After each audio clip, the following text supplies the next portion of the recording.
క్రైస్తవ దైవ మర్మములు ఏప్రిల్ 24. కాగా దేవుడు తన ఐశ్వర్యము చొప్పున క్రీస్తు యేసునందు మహిమలో మీ ప్రతి అవసరమును తీర్చును. ఫిలిప్పి 4:19.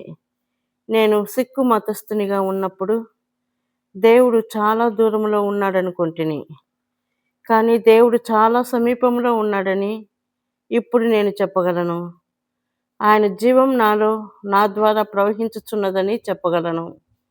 ప్రతి విశ్వాసి ఎడల దేవుడు ఒక ఏర్పాటును కలిగి ఉన్నాడు.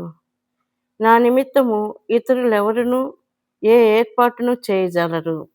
దేవుడే నన్ను పిలిచిననియు, దేవుడే తన ఏర్పాటు ప్రకారము నన్ను నడిపించుననియు చెప్పగలను. నీ నిమిత్తము దేవుని ఏర్పాటేమిటో నీవు తెలుసుకొంటివా?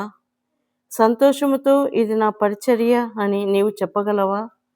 మనము అవును ప్రభువా అని మనలను మనము ఆయనకు అప్పగించుకొనినప్పుడే ఆయన మనకు తర్ఫీదు నొసగును, శ్రమల ద్వారా తీసుకుని వెళ్ళును, విజయమునిచ్చును.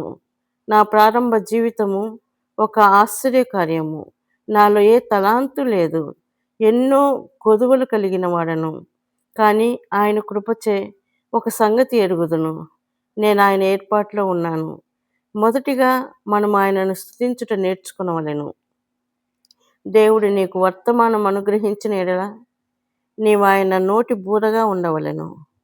ఆయన నీ యొద్ద నుండి కోరు దేనినైనను వెనుదీయక ఇవ్వవలెను. ఆయన మనకు సమృద్ధిగా నిచ్చుటకు సమర్థుడు. గత 50 సంవత్సరముల అనుభవములో దేవుడు ఏదైనా తక్కువ చేసినట్లు నేను ఎరుగను.